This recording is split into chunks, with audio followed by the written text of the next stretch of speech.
નમસ્કાર દર્શક મિત્રો, રિયલ સમાચારમાં આપનું હાર્દિક સ્વાગત છે। સમાચારોની શરૂઆત કરતા પહેલા એક નજર કરીએ આજના મુખ્ય સમાચારો પર।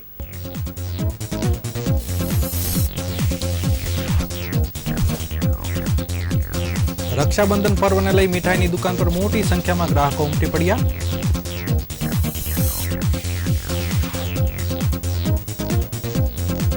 આવતીકાલે સિટી બસ અને બીઆરટીએસ બસમાં મહિલાઓ અને બાળકો માટે ફ્રી મુસાફરી।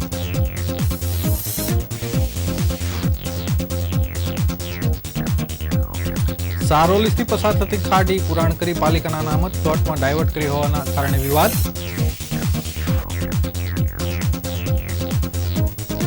સુરતમાં 16 વર્ષની ગુમ કિશોરીનો મૃતદેહ બાંધકામની સાઇટ પરથી મળી આવ્યો।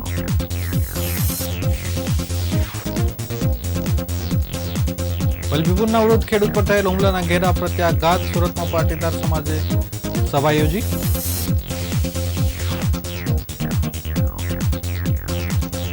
શહેરમાં રેલી સાથે વિશ્વ આદિવાસી દિવસની ઉજવણી કરાઈ।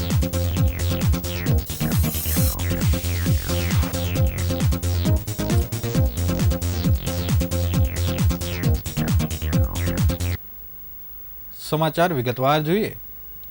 રક્ષાબંધન પર્વને લઈ સુરતીઓ મીઠાઈ લેવા ઉમટી પડ્યા હોય છે, ત્યારે સુરતના ભાગળ વિસ્તારમાં આવેલ વર્ષો જૂની MS મોતીરામ મીઠાઈની દુકાન પર મોટી સંખ્યામાં ગ્રાહકો મીઠાઈ લેવા માટે ઉમટી પડ્યા હતા। મોતીરામ મીઠાઈ અને નમકીન દ્વારા હાલમાં પ્રીમિયમ મીઠાઈ બનાવવામાં આવી રહી છે। નેચરલ ફ્લેવર સાથે આજના યુવાનો મીઠાઈ ખાવાનું પસંદ કરે છે, જેથી તેમના માટે પણ અલગ અલગ વેરાયટીની મીઠાઈઓ બનાવવામાં આવી રહી છે, જેમાં બ્લુબેરી ફ્લેવર, ગ્રીન એપલ બેરી delight, vanilla raisin, orange coffee સહિત વિવિધ મીઠાઈઓ બનાવવામાં આવે છે। આ ઉપરાંત જૂના અને વડીલો માટે પહેલાની ઘેવર, ખાજલી, સૂતરફેણીની મીઠાઈ પણ બનાવવામાં આવે છે। મોતીરામના હિમાંશુભાઈએ જણાવ્યું હતું કે રો મટીરિયલના ભાવમાં વધારો થયો છે, પરંતુ અમે મીઠાઈના ભાવમાં વધારો કર્યો નથી। હાલમાં રક્ષાબંધન પર્વને હજુ 1 દિવસની વાર છે, ત્યારે મોટી સંખ્યામાં વેપાર થવાની શક્યતા છવાઈ રહી છે।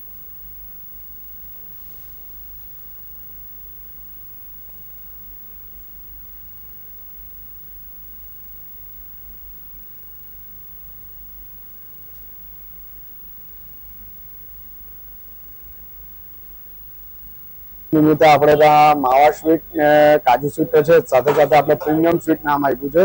એમાં silver touch, orange touch, lemon, coffee ને બ્લુબેરી એવા આપણે 6 થી 7 અલગ અલગ ફ્રેશ ફ્લેવરની મીઠાઈઓ બનાવી છે આ વર્ષે। 5 થી 6 ફ્લેવર નેચરલ ફ્લેવર છે, પછી કાજુ કતરીમાં આપણે 6 થી 7 ફ્લેવર એડ કર્યા છે। એમાં બી આપણે બ્લેક કરન્ટ છે, સ્ટ્રોબેરી છે, અંજીર છે, ચોકલેટ છે, કેસર, વ્હાઈટ, સંગમ, એ રીતના આપણે 7 થી 8 ફ્લેવરની કાજુ કતરી બનાવી છે। રક્ષાબંધનના તહેવારને ધ્યાનમાં રાખી આગામી શનિવારે સુરતમાં સિટી બસ અને બીઆરટીએસ બસોમાં મહિલાઓ અને 15 વર્ષ સુધીના કિશોરીઓ માટે નિઃશુલ્ક મુસાફરીની જાહેરાત સુરત મહાનગરપાલિકા દ્વારા કરવામાં આવી છે। રક્ષાબંધનના દિવસે બહેનોએ વાહન વ્યવહારથી સુવિધા ઝડપથી મળી રહે અને તેઓ સરળતાથી ગંતવ્ય સુધી પહોંચી શકે તેને ધ્યાનમાં રાખી પાલિકાએ શનિવારે નિઃશુલ્ક મુસાફરીની જાહેરાત કરી છે।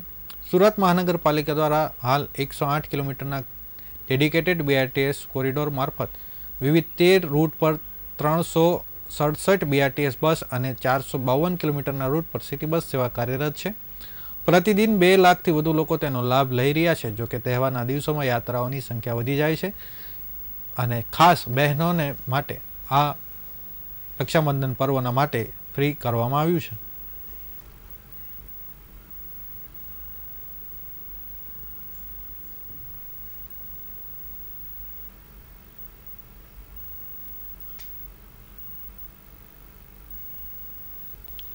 રક્ષાબંધનને ધ્યાનમાં રાખી સુરત એસટી વિભાગ દ્વારા તહેવાર નિમિત્તે એક્સ્ટ્રા બસોનું સંચાલન કરવામાં આવ્યું છે। સુરત એસટી વિભાગ દ્વારા 7 ઓગસ્ટના રોજ 40 એક્સ્ટ્રા બસો દોડાવાઈ હતી, જ્યારે 9 ઓગસ્ટ એટલે કે રક્ષાબંધનના દિવસે 100થી વધુ એક્સ્ટ્રા બસો સંચાલન કરવામાં આવશે, તેમ સુરત સેન્ટ્રલ બસ સ્ટેશન ખાતેથી કહેવામાં આવ્યું છે।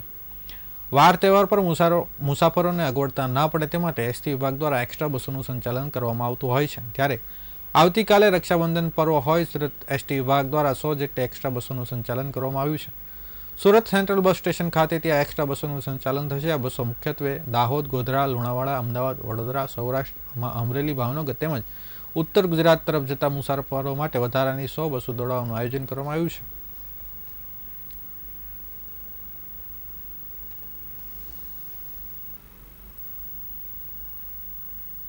રક્ષાબંધન પર્વ નિમિત્તે સુરત વિભાગ દ્વારા એક્સ્ટ્રા બસોનું સંચાલન કરવામાં આવે છે. એમાં હાલ સુધી મેં 40 બસોનું એક્સ્ટ્રા બસોનું સંચાલન કરેલું છે અને તદુપરાંત 100+ બસોનું આયોજન છે. જેમ જેમ આ બસો મુખ્યત્વે ગોધરા, દાહોદ, અમદાવાદ, વડોદરા, સૌરાષ્ટ્રમાં અમરેલી, ભાવનગર તરફનું એક્સ્ટ્રા બસોનું સંચાલન થનાર. હાલમાં ઓફલાઈન બુકિંગ છે, જેમાં જે એક્સ્ટ્રા બસો છે તેમાં ઓફલાઈન બુકિંગ છે, જેમાં કંડક્ટર ટિકિટ આપશે અને બુકિંગ થશે. અને જે અમારી રેગ્યુલર બસો છે જેમાં ઓનલાઈન ટિકિટ થકી બુકિંગ થતું હોય છે. સુરત શહેરમાંથી પસાર થતી ખાડી સમયાંતરે આવતા સારા રોકવા માટે હાઈ લેવલ કમિટી બનાવવામાં આવી છે. આ કમિટીની રચના બાદ સિંચાઈ વિભાગની માલિકીની જગ્યામાંથી પાલિકા મદદથી દબાણ દૂર કરવામાં આવી રહ્યું છે. આ કામગીરી બાદ અન્ય જગ્યાએ ખાડીનું વહેણ અટકાવતી પુરાણ કર્યું હોવાની ફરિયાદ બહાર આવી છે. પૂર્ણા વિસ્તારના કોંગ્રેસના અગ્રણીઓએ સારોલી ખાડીના મૂળ વહેણ અટકાવવામાં આવ્યું છે અને તેનો નિકાલ પાલિકાના અનામત પ્લોટમાં થઈ રહ્યો હોય તેવી ફરિયાદ કરી છે. સુરત ખાડીપુરથી અટકાવવા બનેલી કમિટી માર્ગદર્શન હેઠળ સિંચાઈ વિભાગની માલિકીની જગ્યા સુરત પાલિકા દબાણ દૂર કરી રહી છે. હાઈ લેવલ કમિટી બેઠક મળી હતી ત્યારે સિંચાઈ વિભાગની માલિકીની જગ્યામાં દબાણ હટાવવાની કામગીરી પાલિકા મદદરૂપ થશે તે મુજબ પાલિકા હાલ દબાણ દૂર કરી રહી છે. આ કામગીરી બાદ ખાડીમાં અન્ય જગ્યાએ પણ દબાણ છે તેવી ફરિયાદ બહાર આવી છે. સુરત પૂર્ણા વિસ્તારના કોંગ્રેસના અગ્રણી દિનેશ સાવલિયા અને સુરેશ સુહાગિયાએ સુડાના ડેવલપમેન્ટ પ્લાન 2035નો ખાડી નકશા સાથે ખાડીપુર નિવારણ કમિટીના અધ્યક્ષ મ્યુનિસિપલ કમિશનર શાલિની અગ્રવાલને એક પત્ર લખ્યો છે. આ પત્રમાં જણાવ્યું છે કે સારોલી નોન ટીપી વિસ્તારમાં બ્લોક નંબર 122થી 124 અને 125માંથી પસાર થતી ખાડી પસાર થાય છે. આ ખાડી સણિયા અને સારોલી ગામના પાણી નિકાલનો મૂળ સ્ત્રોત છે, પરંતુ આ ખાડી પુરાણ કરીને ડાયવર્ટ કરી દેવામાં આવી છે. આ ખાડી બ્લોક નંબર 124 અને 25માંથી પસાર થતી હતી, તેને સુરત મહાનગરપાલિકાના અનામત પ્લોટમાં ડાયવર્ટ કરી દીધી છે. પાલિકાના અનામત પ્લોટ ખાડી ડાયવર્ટ કરી દેતા પાલિકાને મોટું નુકસાન થઈ રહ્યું છે. આ ખાડીનું કુદરતી વહેણ અટકાવાયું હોવાની ખાડીનું પાણી અવરોધાઈ રહ્યું છે, જેના કારણે ભવિષ્યમાં ખાડી પૂર આવવાની શક્યતા સેવાઈ રહી છે.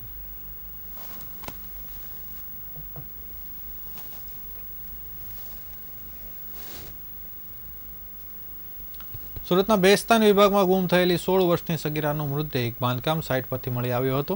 આ સમગ્ર વિસ્તારમાં ચકચાર મચી જવા પામી છે. ધોરણ 10માં અભ્યાસ કરતી આ વિદ્યાર્થીની ગુરુવારે સાંજે તેની ફ્રેન્ડના ઘરે ગઈ હતી, પરંતુ તે પરત ના આવતા પરિવાર તેની શોધખોળ શરૂ કરી હતી. મળતી માહિતી અનુસાર અસ્તિવા ડામોર ગુરુવારે સાંજે 8 વાગ્યે તેની બહેનપણીના ઘરે ગઈ હતી. ત્યારબાદ પરત ન આવતા પરિવારજનોએ તેને ફોન કર્યો હતો, પરંતુ તેને ફોન ઉપાડ્યો ન હતો, જેથી પરિવાર ચિંતિત બન્યો હતો અને તાત્કાલિક બેસ્તાન પોલીસ સ્ટેશનમાં કિશોરી ગુમ થયાની ફરિયાદ નોંધાવી હતી.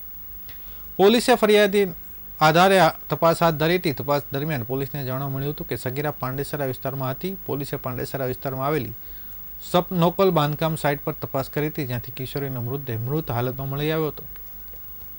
હાલ તો કિશોરીનો મૃતદેહ પોસ્ટમોર્ટમ માટે મોકલી આપવામાં આવ્યો હતો. સગીરાને હત્યા કરવામાં આવી છે કે તેનું આત્મહત્યા કરી તે અંગેનું રહસ્ય હજુ અકબંધ છે.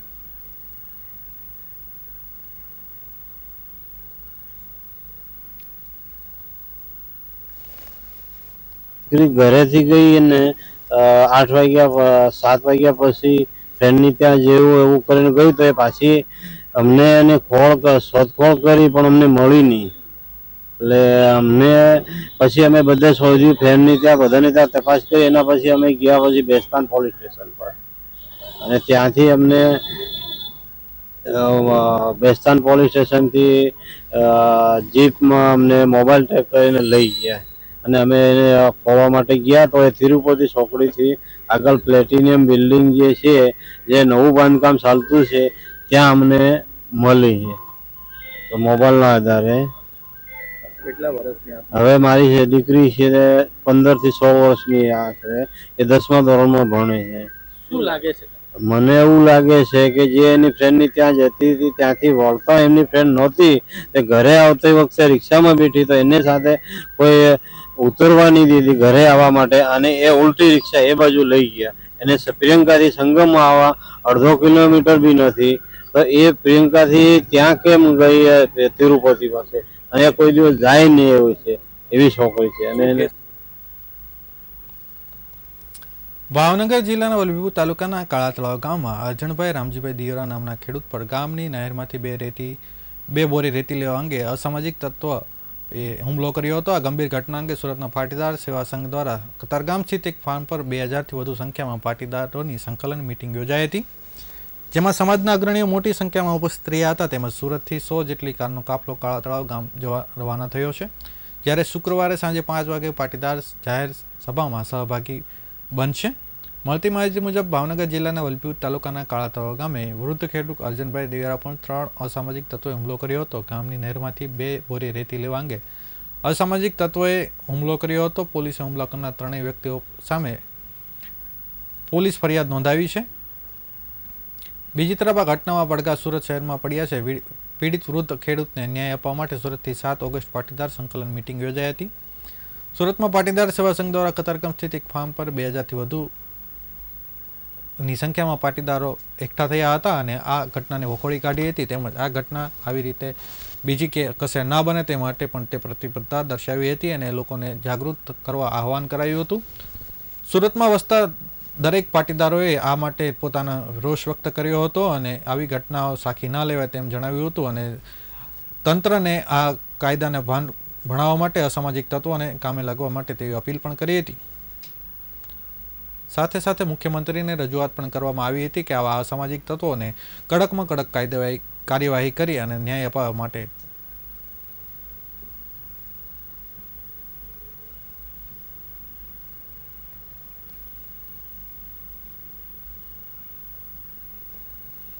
વિશ્વભરમાં દર વર્ષે 9 ઓગસ્ટ ઉજવાતા વિશ્વ આદિવાસી દિવસના અવસર પર સુરતમાં આદિવાસી સંસ્કૃતિને ઉજાગર કરતી ભવ્ય રેલીનું આયોજન કરવામાં આવ્યું હતું.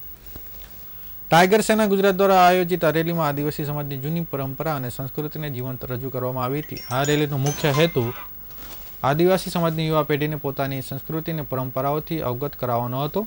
રેલીમાં આદિવાસી હથિયાર, પરંપરાગત વસ્ત્રો અને લોકનૃત્યના આકર્ષણનું કેન્દ્ર બન્યા હતા. રેલી શહેરવાસીઓને ઉત્સાહપૂર્વક નિહાળી રેલીને ધ્યાનમાં રાખી સુરત ચુસ્ત પોલીસ બંદોબસ્ત ગોઠવાયો હતો, જેની કાર્યક્રમ શાંતિ રીતે પૂર્ણ થઈ શકે.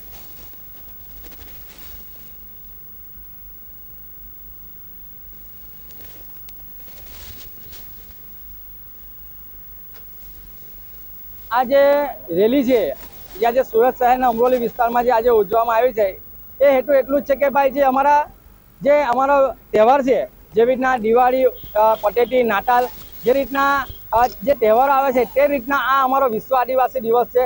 આ વિશ્વ આદિવાસી દિવસ આખા ગુજરાતની અંદર, આખા ભારતની અંદર અને આખા વિશ્વની અંદર ઉજવાય છે.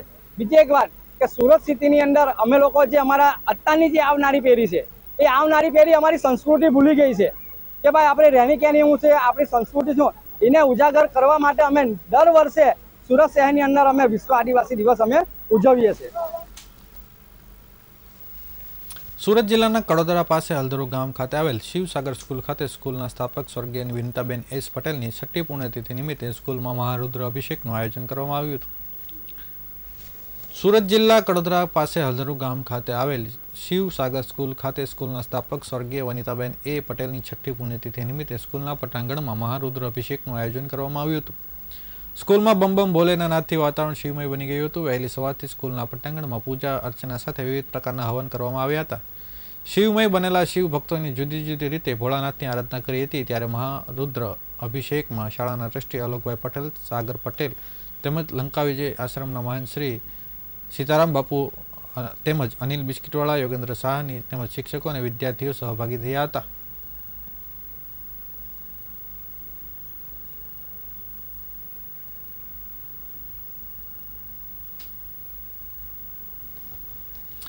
અખિલ ગુજરાત વિદ્યુત કામદાર સંઘ દ્વારા આજે સુરત જિલ્લા કલેક્ટરને આવેદનપત્ર પાઠવી યુવરાજસિંહ જાડેજા વિરુદ્ધ કાયદેસરની કાર્યવાહી કરવાની માંગ ઉઠાવવામાં આવી છે.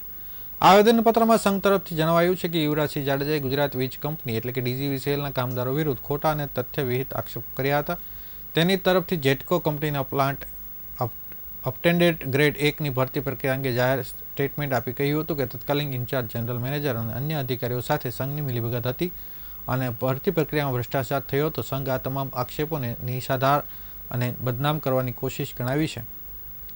તેમણે સ્પષ્ટ કર્યું છે કે યુનિયન વિરુદ્ધ ભ્રષ્ટાચાર કે મિલીભગત અંગે કોઈપણ પ્રકારના પુરાવા વગર આમ આક્ષેપ કરાય છે, જે કામદારોની પ્રતિષ્ઠાને નુકસાન પહોંચાડે છે.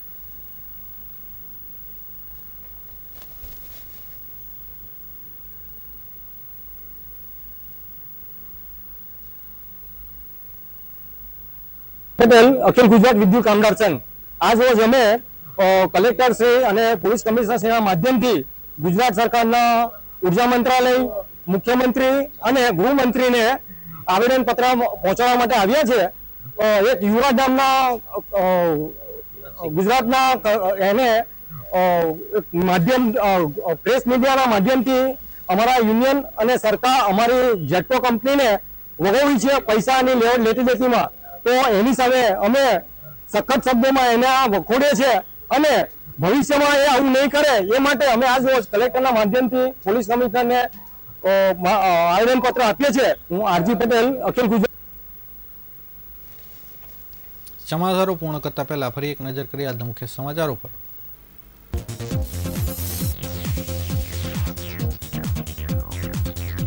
રક્ષાબંધન પર્વને લઈ મીઠાની દુકાનો પર મોટી સંખ્યામાં ગ્રાહકો ઉમટી પડ્યા.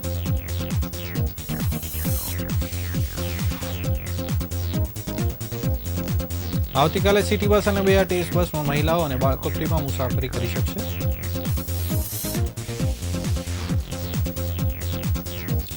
સારોલીથી પસાર થતી ખાડી પુરાણ કરી પાલિકાના અનામત પ્લોટમાં ડાયવર્ટ કરવાના કારણે આક્ષેપ.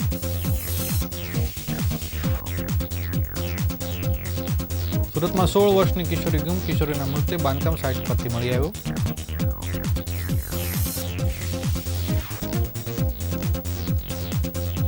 પલપીપુરના વૃદ્ધ ખેડૂત પર થયેલ હુમલાના ઘેરા પ્રત્યાઘાત, સુરતના પાટીદાર સમાજમાં ભારે રોષ.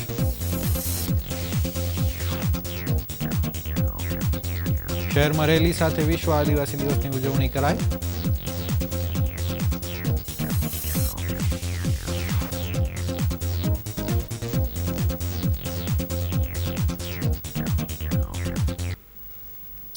આ હતા અત્યાર સુધીના રિયલ સમાચાર. નવા સમાચારો સાથે ફરીથી મળીશું. ત્યાં સુધી રજા આપશો. નમસ્કાર.